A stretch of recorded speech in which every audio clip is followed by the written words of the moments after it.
Hey guys, and welcome back to my channel. Today, obviously, I'm joined by Shelby, otherwise known as Shelbizzle here on YouTube. That's right, you did good. That was perfect. Oh, thank you. I was so worried I was going to mess that up. If you don't follow her, then obviously you should be. And we did a collaboration, I think last Christmas time. which obviously we did across the ocean. But today we're both here in Austin, which is so nice. And I basically asked people on Instagram what they wanted to hear us talk about. And a lot of you guys were literally just like USA versus the UK. Yeah. So we thought we'd talk about kind of accessibility to bulk stores here and the difference between the ones that we both have, and then kind of social perceptions of the stuff that we're doing where we live. And what was the other one? Like transportation. And what's Transportation. happening around that in Yeah. both of our areas, because it's very different. Yeah, so I think also because I can't speak for the whole of the UK, and obviously Shelby can't speak for the whole of the USA, we're going to do a kind of like Texas or like Austin versus London kind of Yeah. thing. Thing. But yeah, if you like the video, obviously give it a thumbs up and comment anything you have to say about the video in this comment section below, and subscribe. Head over to Shelby's channel and check out the video that we're going to make there, and yeah, give her a subscribe too. Okay, so the first thing we're going to talk about is kind of accessibility to bulk stores, because even I've noticed since being in America, even if it's not zero waste orientated, it's Yeah. definitely much more prevalent here. Yeah, which I think a lot of people are gonna think is weird of you to say, because if you've seen online people say like in the US we don't have zero waste shops like you do, because we don't have like dedicated zero waste shops, but we have bulk bins in like Whole Foods. And even in Texas, since this is like Texas based, our whole grocery store here is called H-E-B, our local grocery store. And they always have bulk sections, even for spices and, I mean, the basic building blocks of food, like, flour and rice and beans and that sort of thing. Yeah. I was telling Emmy, the difference is no one really brings reusables to get those things. They just use the plastic bags that are already there. Or at least I won't say no one does, but I have never seen another person in the bulk section using a reusable to get their bulk stuff. It really surprised me because when I studied in Michigan, even like a tiny little store called Lucky's had like this incredible bulk section. And when I went there, I was so excited because I was like, oh my God, I can't believe that you have all of this stuff. But then I would see people just take the plastic bags and then you go and weigh it and then you get a sticker and then like everything. And I don't know why, I guess. You're just like, what are you doing? This is not right. I know, I was like, what are you guys doing? But I guess the reason why you have it must be very different to the reason why we have bulk stores. Yeah. I mean, do you think it's like, I don't know, a useful thing or an economical thing to be able to just go and get the amount that you need? That's what I'm thinking. I think, so before I learned about so before I learned about like the zero waste movement and people like buying things in bulk without packaging, I thought bulk was cool because you could just go and get whatever you needed. Yeah. Right? So like if I just needed this random spice for like one recipe ever, I could just go and get that instead of buying an entire bottle. And so it made more sense in food waste, which is different than packaging obviously, but yeah, also like economically. But still a massive issue. Like, I mean, my sister still has this whole big thing of like a Japanese seasoning that she used for one recipe, and I have to still like try and encourage her to go and use it again, because it's one of those annoying things where if we had access to that small amount of seasoning, then you wouldn't buy a massive thing and then waste the other kind of food. Yeah. But it's funny because we don't have any supermarkets in the UK, or, well, I mean, let me say that for London, that have a bulk section that is not an explicit zero waste shop, except for Whole Foods. And we only have like one massive Whole Foods in London. Yeah. There's another one, but it's not really, it's tiny, but We don't count them. we don't count them. No. But in the Whole Foods shop, no one uses their own stuff. Yeah. But in the specific zero waste shops, it's specifically for zero packaging. Yeah. And like when they started popping up, it was amazing because when you go to the shop, you'd see they had like jars that people could come and leave, so that Like old jars people would donate. That's so cool. Yeah, that's really cool. yeah, and it'd be great because they'd be like, please try and use these jars before you use the brown bags that we have, just in case you want them. But everyone there brings their own ones, and if they don't, then most notably Laura from Hedu will literally be like, so I see you've used the brown bags, well I think that maybe next time you should bring your own, or just use the free jars that we have. Yeah. Because she also sells jars, but she again, is encouraging you to reuse the jars that you already have. Right, yeah. Everybody buys something in a jar. Like, my jar collection just keeps going and going, you know what I mean? But I was gonna say that it's good that I'm glad that like there is an area of the world where there are dedicated zero waste shops, and they're like catching on for that reason. Because I was telling you, we had technically the first United States zero waste shop in Austin, and it is no more because people just weren't using it that way. They just weren't ready for it. Yeah, I know, because whenever you switch to zero waste, if you're wanting to live zero waste, you have to cook so much more. Like basically everything you're making comes from scratch. The scratch ingredients from the bulk section. Yeah. So yeah, I think it's different, because even when we had a dedicated shop, people weren't using it that way. So. Okay, so let's talk about transportation, because I think, as you said earlier, like transportation is very different for us. Yeah. Because obviously I live in London and it's very well connected. You've got the tube, you've got buses, you've got Boris bikes, you've got, I don't know, you've got loads of different stuff that you can use. Yeah. But that's obviously very different to your experience here. Yeah, well, like, so the difference is that Texas has like a serious sprawl problem.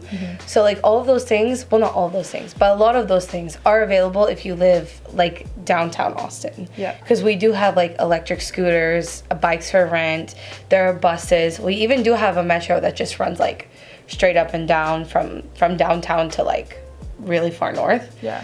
But the problem is that people are like so spread out from all of that. Yeah. But the resources are all downtown. So like this is downtown where all that stuff is, but there's a huge community north of downtown that's called Round Rock, and it's like a good 15-minute drive to downtown, and there's no real other way to get there. Yeah. If that makes sense. Yeah. And then even the rail that goes from up north to downtown is about a 3-mile walk from where I live to get to the rail to get to downtown. So, and the whole infrastructure just of the city in general is set up for cars, not for people. Yeah. Because where I was working before I left my job was literally like 3 miles from here, but there was absolutely no way for me to get there without driving, because we didn't have sidewalks, we don't have bike lanes to get there.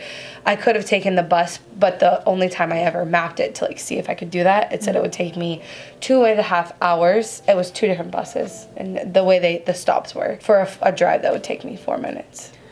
So, I mean, obviously, that's just kind of how our setup is. And obviously, we're talking about transportation because of greenhouse gases and, like, that sort of thing. And, yeah, I hate driving because it's stressful. It costs money. Yeah. And, yeah, it's not great for the environment, so.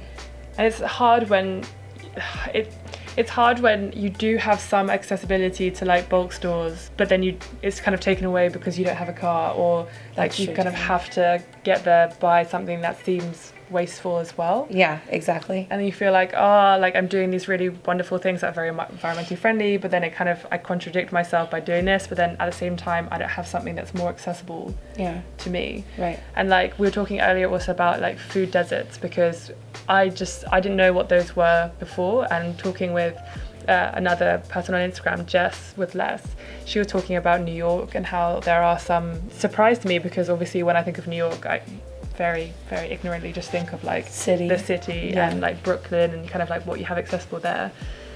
But then, because I don't think we have really food deserts in the UK, or if we do, please obviously let me know. But I think the problem here is much bigger. Yeah. And like you were saying, even in parts of Texas, you think that there are food deserts. Yeah, so like especially in West Texas, you'll drive through little towns, and I drove from like, Austin to a city called Lubbock for a conference, and it was while I was taking that class on food deserts. Yeah. And so we would drive through these little communities, and all they had was like a gas station that has no fresh produce, no whole foods. It's just, packaged, really non-nutrient dense types of foods. Yeah. And that's what they're relying on for their meals.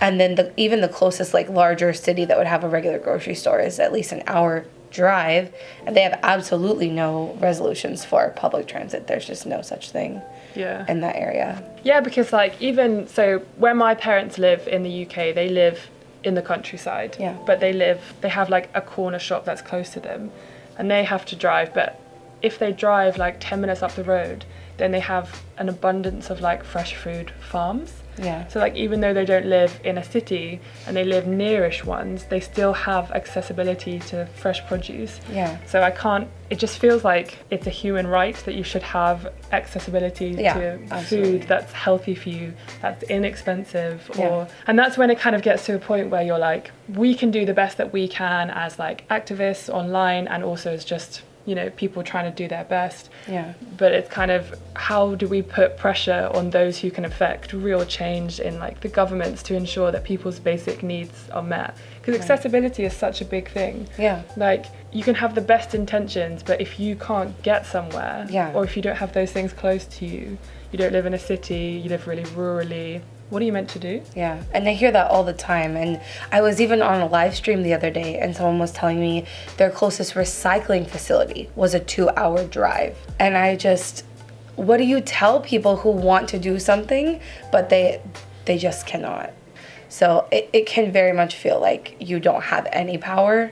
And but I think whenever you kind of collect people who feel that way and then you like start a group, I've wanted to start like an eco-minded type thing around here for a while. So, and that is what creates the real power for change. Yeah. Is when you get the like-minded people together and you're like, we're gonna make them listen. And then I feel like there is a big change. I mean, yeah, it took David Attenborough saying like, oh, like the oceans are dying because of plastic. Yeah. And there's like obviously so many other actors who've been doing this for like 10 years being like, You're like, that's what we've been saying. You're right, we've been telling you this. For our government to finally be like, okay, everyone in Parliament has to have a keep cup, like no one can be seen with a disposable coffee cup. Like, yeah, there are positive things that are happening, but you have to remember that, because well, especially here, like you've heard me say so many things as you've been here, that I have a bit of resentment because it feels like just the general culture around it is people are not eager to change, and so you kind of have to still like have the mindset of you're doing the right thing, and eventually people will understand that. Anyway, we could chat for a very long time about this, and we have been chatting quite a lot about this for the past few days, which has been really nice. But thank you guys for watching, and I hope you found this useful just to kind of see like the differences in what's going on in both of our kind of cities and slightly wider countries. But obviously, again, we can't speak for the rest of our countries. But if you have any other opinions and you live in a food desert or you live more rurally or in a different city that has different kind of accessibility issues, like please let us know in the comment section below, because it would be really great for us as well to learn more about you guys and what we can do online to help those who have less access to stuff. Yeah, well, even I think not just London and not just Texas, but if you live outside of Texas or outside of London, how does that differ, and like just how different all of our communities are? It'd be great to hear in the comments. Exactly. So give it a like if you liked it, and subscribe. Head over to Shelby's channel, check it out. She's got some fabulous ranty auntie hauls which are so great, and also backed with a lot of like extra information as well. It's not like I just hate this because I hate it. It's like I hate it because it's wasteful and this is why.